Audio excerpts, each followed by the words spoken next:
আসসালামু আলাইকুম। আলু দিয়ে শিং মাছের ঝোল রান্নার রেসিপি। এই যে জায়গার মধ্যে 2টার মতো শিং মাছ লইলাম।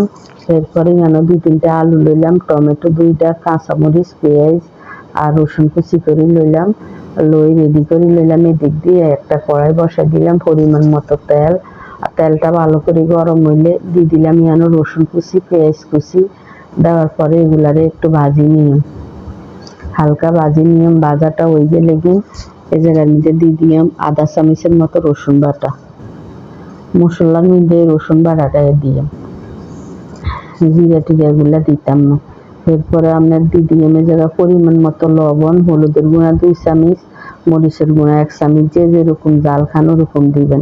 হালকা একটু লাড়ি দিয়ে দিলাম এখানে পানি, নইলে মশলাটা পোড়া যাবে। পানিটা দিয়ে দেওয়ার পরে এবার মশলাটা আরো ভালো করে কষাই নিই। কষানি হয়ে গেলে শিং মাছগুলা দিয়ে দিয়ে মেলাবে।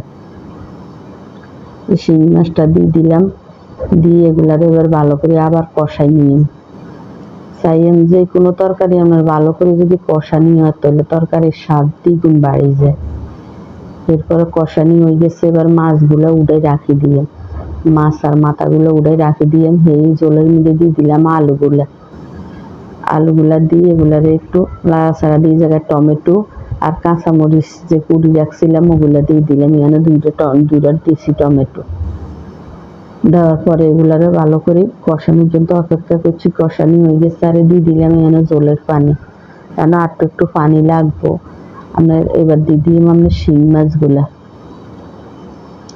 মাছগুলা ডালি লগে দিয়ে দিলাম, দিয়ে এই বাড়িটা ধুয়ে আর একটু পানি দিয়ে দিলাম। পানিটা দিয়ে জলের পানিটা দিয়ে দিলাম, আর দিতে হইব না। এরপরে এটারে এবার চুলার উপরে বসাই আপনার। এবার দিয়ে দিলাম, এবার এগুলা ওইতে থাক পর্যন্ত অপেক্ষা করি।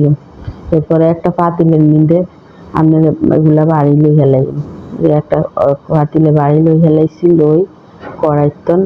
এরপরে এই যে শিং মাছের ঝোল রান্না রেসিপিটা রেডি। যদি আপনার কাছে ভালো লাগে তাহলে একটা লাইক, কমেন্ট, শেয়ার, সাবস্ক্রাইব করে দিবেন। খুবই মজা, এইভাবে একবার হইলেও রান্না করে চাইয়েন।